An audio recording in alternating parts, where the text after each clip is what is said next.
Donc ça, Philippe, c'est une partie du manuscrit d'un livre qui va paraître là cet automne, publié par Vertical, et qui s'appelle « Ceux qui trop supportent ». Et en fait, c'est à nouveau un récit documentaire. Je dis à nouveau un récit documentaire par rapport au livre que j'ai fait sur le Congo, là, l'âge de la première passe. Mais cette fois-ci, c'est en France, et donc ça va donner un livre assez différent. Pour le livre congolais, j'estimais que je faisais partie du sujet, parce que j'étais un homme, parce que j'étais un blanc au Congo, etc. Là, en revanche, ce sont des ouvriers de la Creuse, une usine qui est à la souterraine, en Creuse.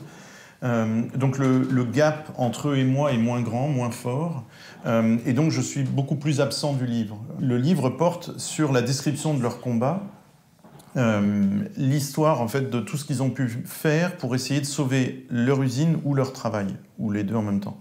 Donc c'est une histoire qui remonte aux années 90, parce que c'est à partir des années 90 que le site commence à se fragiliser un petit peu.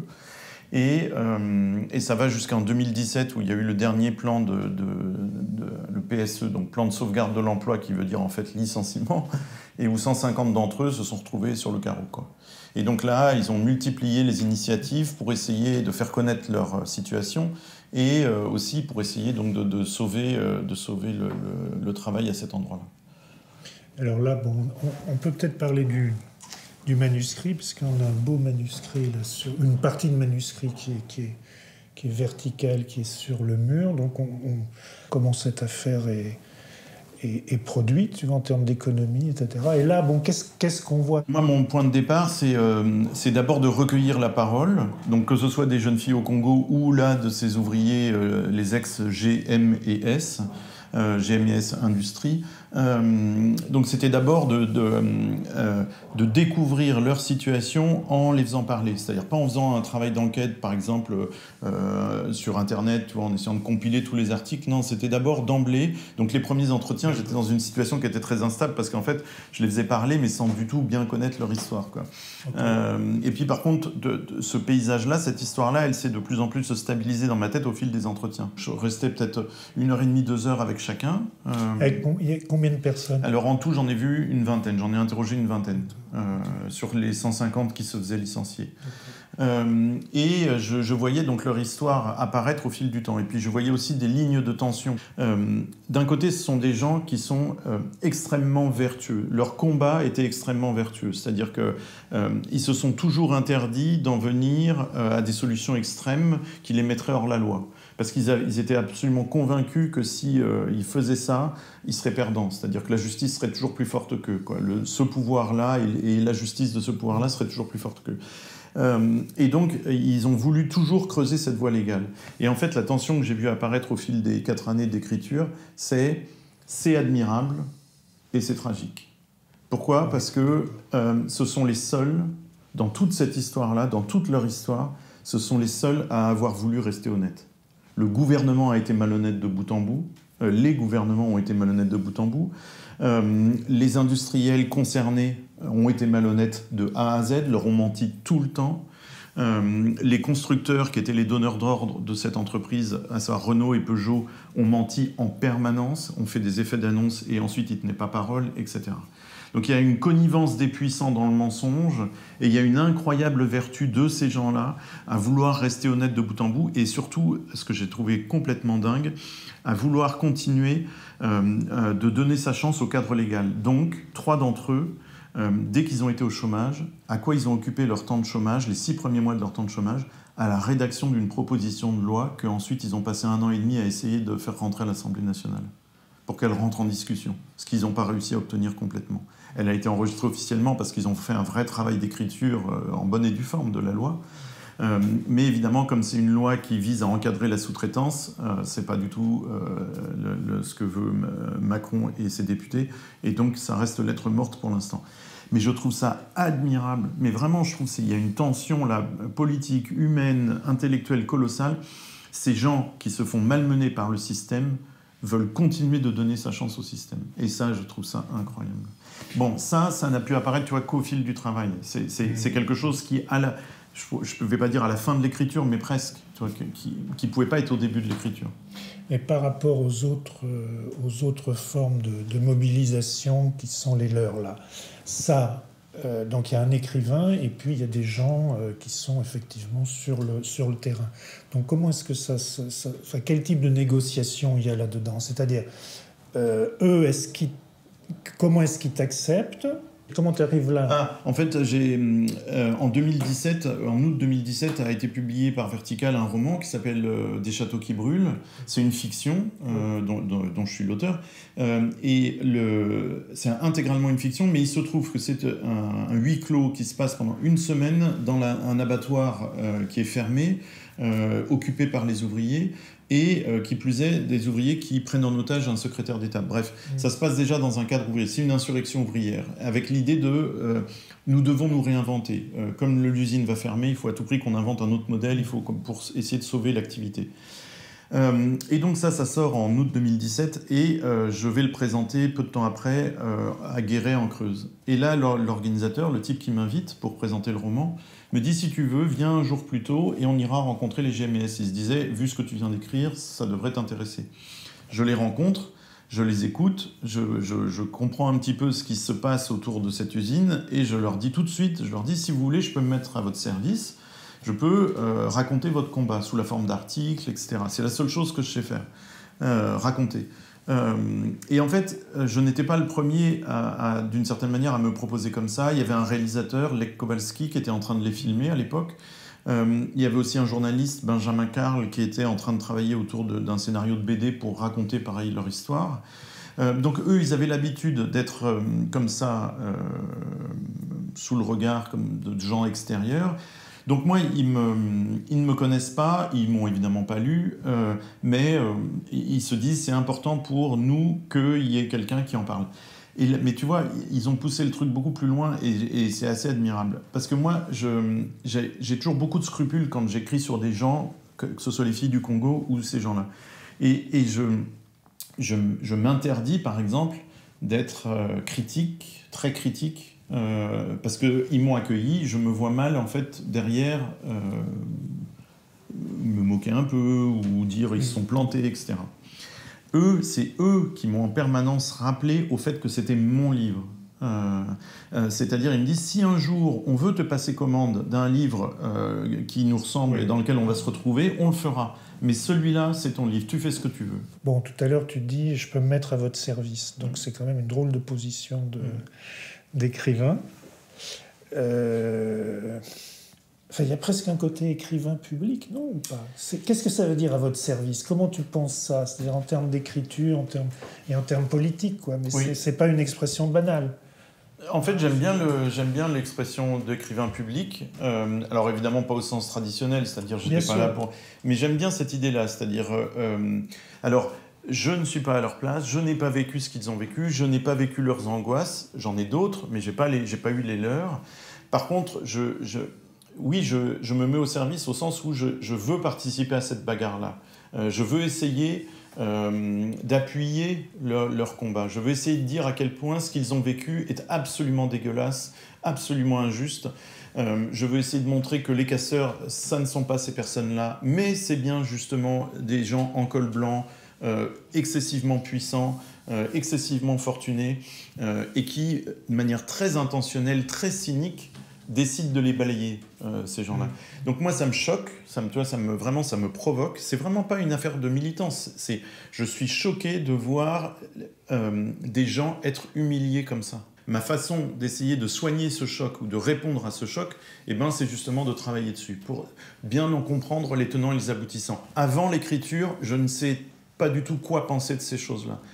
Écrire, c'est passer 4 ans sur un sujet, et donc c'est finir par comprendre ce que j'en pense. Il y a aussi l'idée de l'image que je me fais de l'écriture ou de l'écrivain. C'est-à-dire, l'écrivain n'est pas une vache sacrée. C'est pas un mec qui est dans sa tour d'ivoire et puis qui, comme ça, de manière très supérieure et très condescendante, regarde les autres vivre et puis va distribuer les bons points ou alors les moments ironiques sur la vie de tel ou tel. Pour moi, l'écriture, c'est au contraire, c'est être encore plus au monde. C'est être encore plus présent à la vie qu'il y a autour de moi, à ma vie, à la vie des autres autour de moi, quoi. L'écriture me permet depuis le début de sentir comment ces vies-là, ou même celles du Congo, comment ces vies-là me concernent, comment ces vies-là, elles m'augmentent. Et évidemment, le pari ou l'ambition, c'est que moi ensuite, le livre serve aussi à augmenter la vie des autres. Soit la leur concrètement, mais la vie même de lecteur, quoi.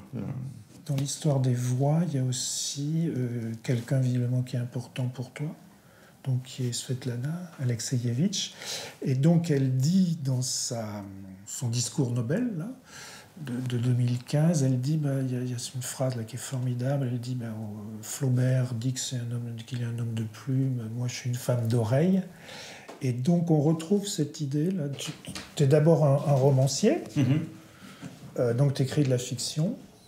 Et puis là, il y a l'âge de la première passe, il y a ça, c'est-à-dire qu'on passe à autre chose, qui est du récit plutôt que du roman, oui. Avec du documentaire, un mouvement fort quoi, aujourd'hui. C'est-à-dire il y a un vrai problème, je pense, de gêne de certains écrivains par rapport à la fiction, ce qui n'était pas le cas il y a 20 ans. Et puis ce type-là de procédure ou de démarche qui prend une importance très forte. Pour moi, ces récits documentaires, c'est... pardon, je vais le dire de manière pompeuse, ça concerne... c'est quand même un travail littéraire. Oui, parce que tous les enjeux d'écriture qui se posent à moi quand je fais ce travail-là, ce sont exactement les mêmes quand je travaille la fiction. Pourquoi c'est la même chose ? Parce qu'en fait, quand tu fais une fiction, ou quand tu fais ce travail-là, ton effort, c'est toujours le même, c'est ne pas enfermer la personne ou le personnage dans une caricature d'elle-même. Ça, on peut le comprendre quand je rencontre des vraies personnes. C'est-à-dire, par exemple, je rencontre quelqu'un. Comme ça, spontanément, de manière épidermique, je l'apprécie pas trop, je le trouve un peu trop gueulard ou je sais pas quoi. Mais tout mon boulot, ça va être au lieu d'en rester à cette première impression, ça va être d'essayer de lui rendre justice, d'essayer de comprendre qu'à d'autres moments, il fonctionne différemment, d'essayer de l'apercevoir avec ses collègues, de voir comment ses collègues, eux, le perçoivent, etc. Pour essayer de faire que, tout d'un coup, ce soit pas juste la grande gueule. Essayer de faire qu'il soit autre chose à d'autres moments. Mais en fait, c'est le même travail avec un personnage de fiction. Tu veux pas que ton personnage de fiction, ce soit une caricature de quelque chose. Tu veux pas que ce soit juste une caricature du mec arriviste. Ou d'une caricature du mec génial.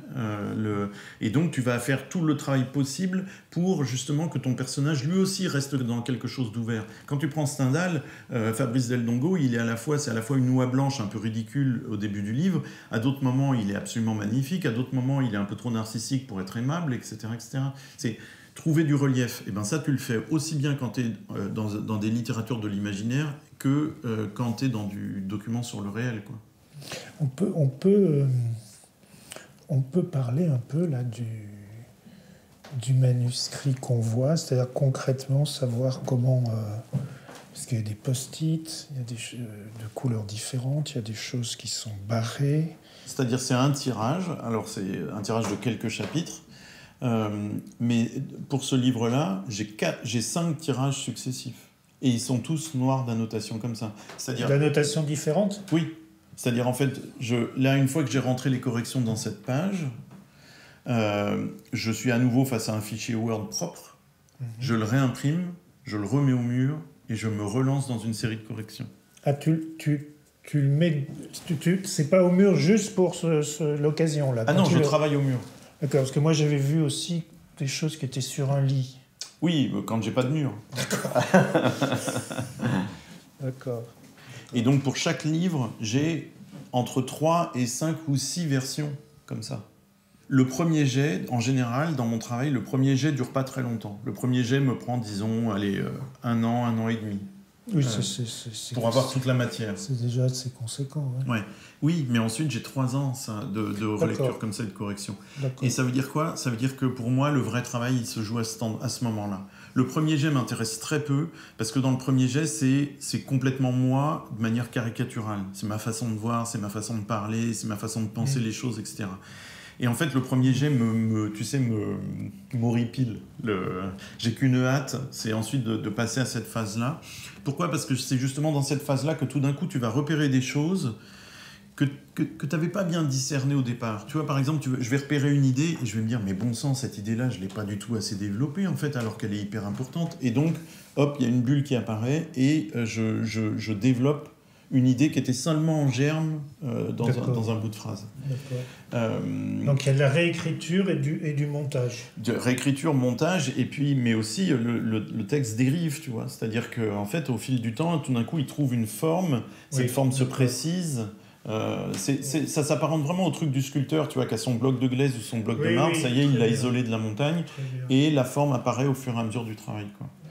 Non, mais ce que je trouve intéressant là, dans les écritures et le récit documentaire aujourd'hui, comme ça le montre parfaitement, c'est-à-dire qu'on n'est plus du tout dans des schémas d'écriture naturalistes du 19e, où effectivement tu as d'abord l'enquête, le recueil de matériaux, et ensuite on écrit. Donc toute la question du poétique, elle est absente de ça. Donc quand on parle d'enquête aujourd'hui, littérature d'enquête, moi je pense que c'est un peu une paresse intellectuelle, ou une faiblesse un peu épistémologique, c'est-à-dire que ça n'intègre pas le document en tant que tel et le retravail de type poétique. Bon, il y a quand même eu le surréalisme qui est passé par là, toute la question du document.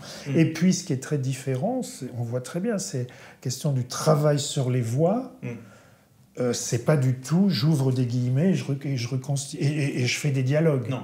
Donc là, au fond, c'est la manière dont toutes ces voix sont intégrées au récit, et quand tu dis il y a beaucoup de voix, là je trouve c'est vrai, c'est la question de nouvelle forme qui est en jeu. Donc parler d'enquête, à mon avis, c'est très très réducteur, parce que soit c'est 19e siècle du côté littéraire, naturaliste, réaliste, ou alors bon, c'est l'enquête au sens sociologique, et on voit bien que c'est pas ça, quoi. L'écrivain, c'est quand même quelqu'un qui trouve des formes, qui invente des formes. Là, on le voit, quoi. C'est ça. Alors là, nous sommes devant un mur de photos qui représente, qui fait beaucoup de portraits des jeunes prostituées avec lesquelles tu as travaillé. Il y a aussi d'autres types de photos, des photos d'enseignes, des choses comme ça. En fait, il y a deux livres, il y a une sorte de doublé, c'est-à-dire il y a le livre de texte, et puis tu as accompagné ça donc d'un petit livre qui s'appelle « Faire la vie », un certain jour de décembre 2017, où tu as pris toutes ces photos et que tu commentes un peu la question de la photographie. Tu es envahi par les choses, tu vois, tu es envahi par les gens, la rue, etc. Et cadrer, c'est quand même, tu vois, c'est faire un petit peu le tri. C'est essayer de se dire, bon allez, c'est trop, je vais juste prendre ça, je vais juste prendre cette personne-là. Dans le flux et dans le... Oui. Il y a un petit peu de ça, je pense, aussi dans le réflexe c'est pas des fois, les gens disent c'est une forme de mise à distance, mais je dirais pas obligatoirement ça, mais en tout cas, cadrer, c'est donner une forme au chaos quand même, tu vois. Quel est leur âge ? Entre quel âge et quel âge ? Entre 14 et 18 ans. D'accord. Ce sont des jeunes filles qui ont été déscolarisées très très tôt, tu vois, qui ont arrêté en 6e ou en 5e d'aller au collège. Donc une grande partie de ce que leur offre l'ONG dans la journée, c'est justement des cours d'alphabétisation et autres. Donc on se dit, tiens, en faisant un atelier d'écriture, on les fait un peu écrire, on les fait un peu réfléchir, et pendant 1 heure, dans la journée, elles vivent autre chose. Donc c'est une bonne chose. Donc il y a un petit volet, une intention un petit peu pédagogique. Et ce que se disait l'ONG quand ils ont commencé à lire les textes que j'écrivais avec les filles, puisque c'était des témoignages sur leur vie, ce que l'ONG s'est tout de suite dit, c'est éditons ça sous la forme de petites brochures, de manière à faire connaître la situation de ces jeunes femmes, de manière à ce que aussi les tutelles qui nous financent en tant qu'ONG continuent de nous financer, qui voient la réalité du travail qu'on fait et qui voient la détresse de ces jeunes femmes. Comment es-tu entré en contact avec l'ONG ? C'est toi qui l'as cherché ? C'est eux qui t'ont contacté ? Alors non, c'est assez admirable. En fait, c'était l'ancien directeur Franck Patillot, qui était l'ancien directeur de l'Institut français de Pointe-Noire, qui est un musicien, qui n'a pas à voir avec la littérature, de formation il est musicien. Et découvrant le travail de cette toute petite ONG qui n'a aucun moyen, etc., il s'est dit, tiens, qu'est-ce que je peux faire pour les aider? Lui, il avait accès qu'à des lignes budgétaires culturelles. Donc il s'est dit, tiens, est-ce qu'un atelier d'écriture, ça pourrait vous plaire? Ils ont tout de suite dit, bah oui, oui, pas de problème. Tu vois, c'est un peu comme les ouvriers, ils font feu de tout bois, quoi, en Creuse. Et donc il s'est retourné vers moi parce que je venais de faire... Là, c'est une initiative quand même institutionnelle, oui. étatique, par voilà, les réseaux des instituts culturels français à l'étranger, voilà. D'accord. Mais il n'est pas question d'un livre. À aucun moment on me demande un livre. En fait, c'est moi, au fil des séjours, à partir du 3e séjour, je me dis, bon sang, c'est fou ce que je suis en train de vivre. Pas uniquement la situation des filles, pas me retrouver comme ça à côtoyer ces vies violentes-là, mais plutôt... Le gap, le rapport d'étrangeté que j'étais en train de patiemment apprendre à mesurer avec ces jeunes filles-là, je me suis dit, mais ça, c'est le sujet d'un livre, ça. Et donc, un livre est arrivé qui n'était ni anticipé, ni demandé, ni par eux, ni par moi. Bon, tout à l'heure, tu disais, l'écrivain n'est plus une vache sacrée. Ce qui est très frappant, c'est les changements d'image, de représentation de l'écrivain. Il y a d'une part des conditions, je dirais, professionnelles qui ont bougé, c'est-à-dire par exemple la multiplication des résidences. Mm-hmm. Je crois qu'il y avait 30 résidences littéraires en 90, il y en a 140 aujourd'hui. Voilà. Bon, donc ça change le rapport à l'écriture. Par exemple, la disparition des salons ou des cénacles, c'est qu'auparavant, un écrivain faisait d'abord lire à des pairs. Bon, et là, avec les festivals, la médiation un peu a disparu, quoi. C'est-à-dire c'est grand public. Est-ce que tu peux parler un peu de ça? Parce qu'il y a un an, il y avait ce fameux rapport Bruno-Racine qui, au fond, pose la question constate qu'il y a un appauvrissement des écrivains aujourd'hui. Mmh. C'est-à-dire que c'est plus des rentiers comme les gens de la NRF. Bon, on peut plus vivre comme au moment des écrivains de minuit à Paris, où tous les artistes pouvaient vivre de quasiment rien, puisque ça coûtait rien. Mmh. Donc c'est une économie, c'est non seulement des conditions qui ont changé, donc une économie, je suppose, pour vous. Et puis ça influe, j'imagine, aussi sur le type d'écrit. Enfin, J'ai envie de croire que ce ne sont pas les conditions économiques qui bouleversent tant que ça les choix d'écriture. Tu vois, je veux croire que on est capable de maintenir un cap esthétique indépendamment des galères qui en découlent. En tout cas, moi, je fais vraiment cet effort-là. En revanche, ce qui influe sur le travail et sur peut-être les formes littéraires, etc., effectivement, c'est ce que tu disais au tout début, c'est-à-dire c'est de quelle manière la littérature apparaît. Et effectivement, elle apparaît beaucoup. Alors, dans les festivals, il y a beaucoup de festivals de très bonne qualité en France, littéraire, avec une qualité de débat, avec une attention, etc. Il y a aussi des foires, hein, comme les salons du livre, ça existe aussi. Mais des festivals où il y a un vrai temps de parole, il y en a beaucoup. Et il y a les résidences. Et en fait, les résidences, je pense, depuis les années 80, je pense que les résidences ont énormément bouleversé le paysage littéraire. Alors là, vraiment sur le plan esthétique. C'est-à-dire, je pense que quand on se retrouve en résidence à un endroit, que le but des collectivités locales qui nous invitent en résidence, c'est justement de faire que un dialogue puisse se créer avec la population, que la population puisse profiter de la présence de l'écrivain, c'est sans arrêt ce qui est dit, mais que l'écrivain puisse aussi, c'est le pari qui est fait, profiter de se retrouver à tel ou tel endroit en France, etc., et se renouveler au contact comme ça des gens. Ça, je pense que c'est en partie ça qui explique ce qu'on appelle des fois la littérature de terrain, ce que moi j'appelle comme ça la littérature documentaire. C'est tout d'un coup, on apprend que là, il y a tel groupe d'adolescents qui s'est lancé dans telle initiative, ou que là, il y a tel hôpital psychiatrique. Et on se dit, mais ça m'intéresse, en fait, j'ai envie de parler de ça. Donc, je pense qu'effectivement, ces littératures de terrain-là ne se serait peut-être pas trop généralisé, ce type de livre, si les résidences d'écriture ne s'étaient pas elles-mêmes généralisées. C'est quand même une invitation pour les auteurs à sortir de chez eux. Alors oui, il y a une petite bourse de résidence, mais c'est pas ça qui est déterminant. Ce qui est déterminant, c'est de se retrouver à vivre 3 mois, 6 mois, 1 an, hors de chez soi, d'être au contact d'autres personnes, d'apprendre à penser différemment, à écouter différemment. Ce qui est quand même frappant, c'est que l'État subventionne quand même beaucoup les résidences, le CNL, le prix unique, etc. Et puis, les écrivains sont en même temps dans une situation,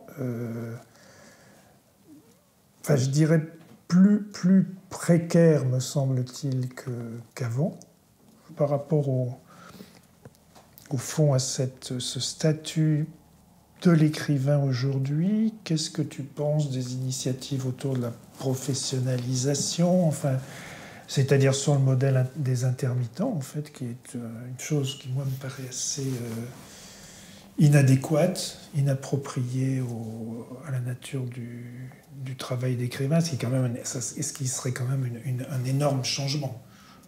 Moi, je me tiens à distance de ça. Alors, je ne dis rien aux écrivains qui militent pour ça. Je ne veux pas rentrer dans un affrontement avec eux.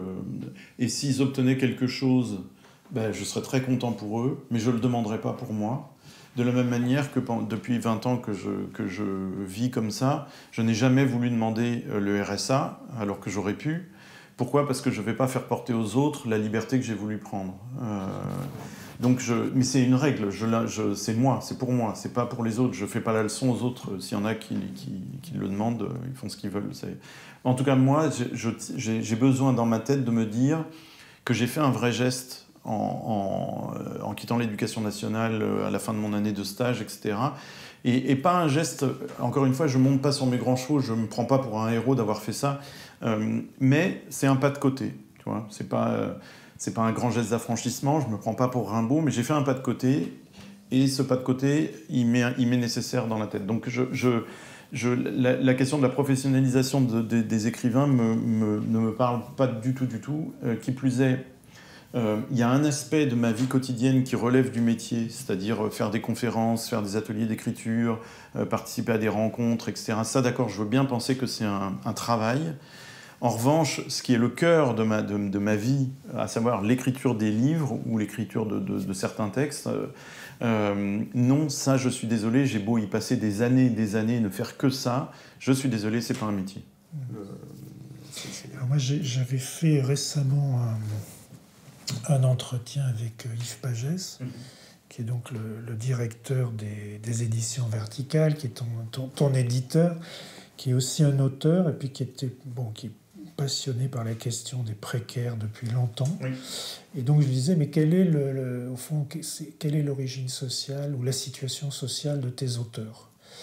Et donc il me dit, mais non, il y a beaucoup de précaires. Il y a beaucoup de précaires, donc beaucoup de gens qui sont au RSA, ou des gens qui sont déclassés, etc.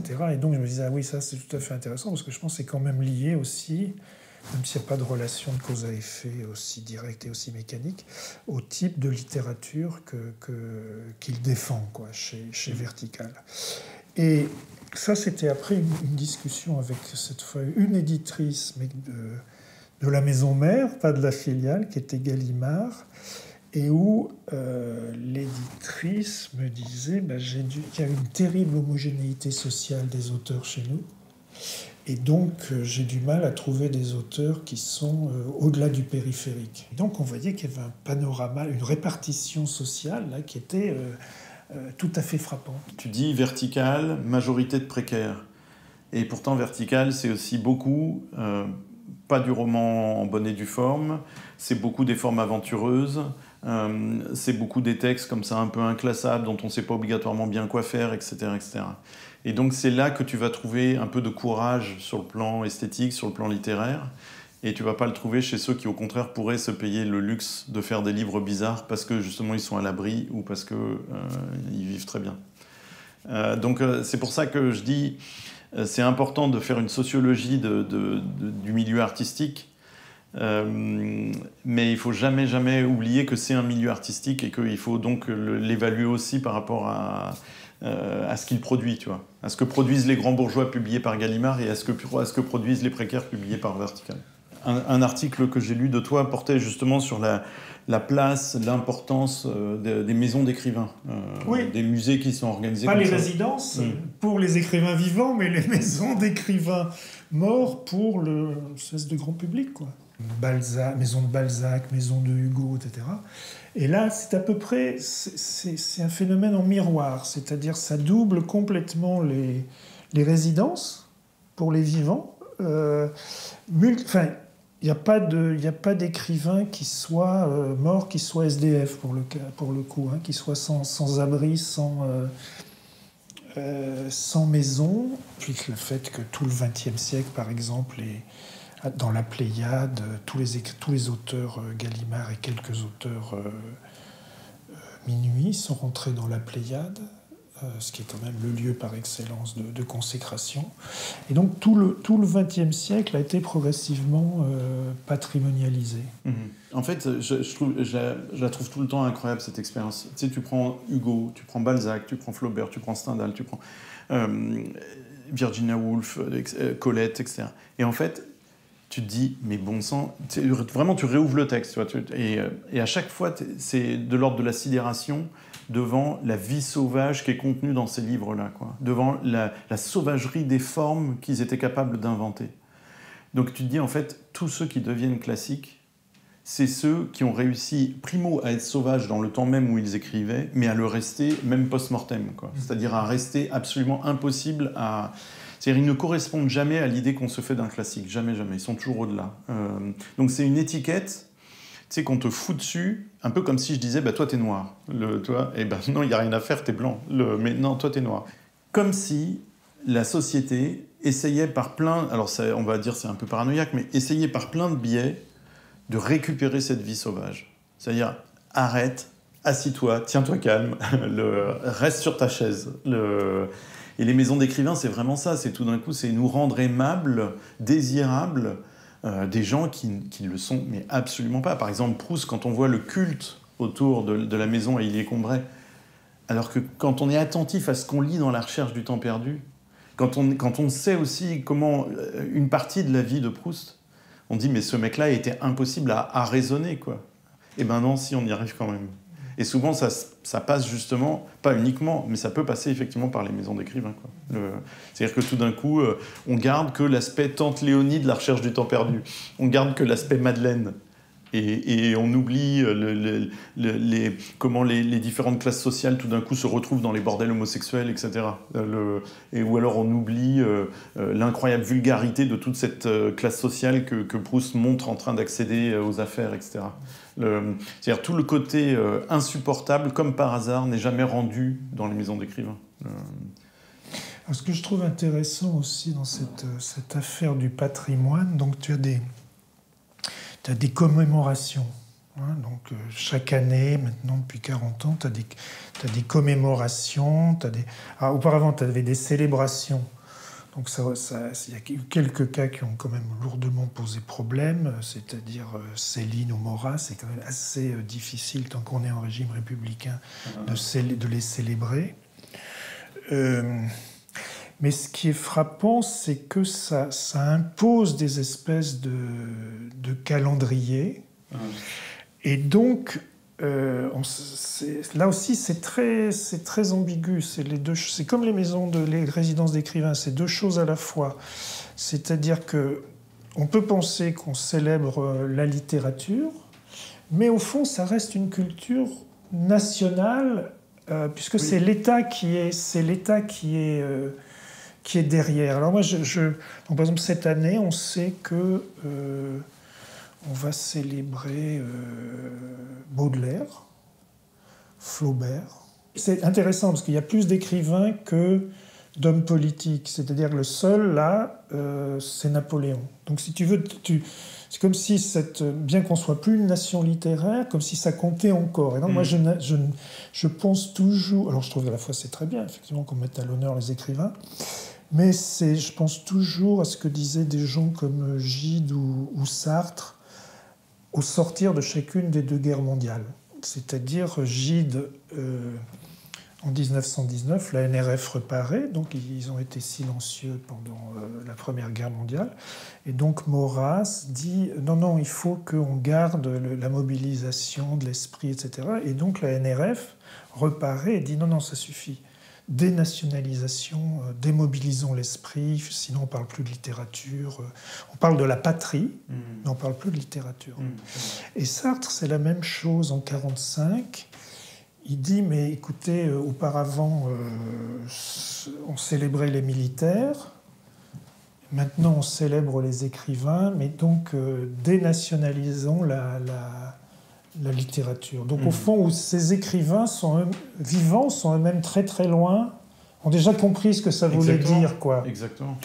Mais c'est pour ça, tu vois, par exemple, quand tu dis cette année ce sera Flaubert et Baudelaire, c'est pas relisons Flaubert et Baudelaire, c'est on va les fêter comme des héros républicains de notre patrimoine. Alors qu'en fait, là, tu prends n'importe quelle œuvre de ces deux-là, mais évidemment, mais toute leur œuvre crache sur ça. Toute leur œuvre se moque de ça. Toute leur œuvre rue contre cette espèce de harnais qu'on leur met à ce moment-là, quoi.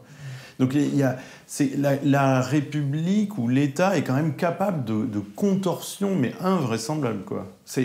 Mais ils seraient les premiers à en rire jaune, quoi, à s'offusquer ou à éclater de rire en voyant ça, quoi, en se disant bon sang, même moi vous arrivez à me récupérer, quoi.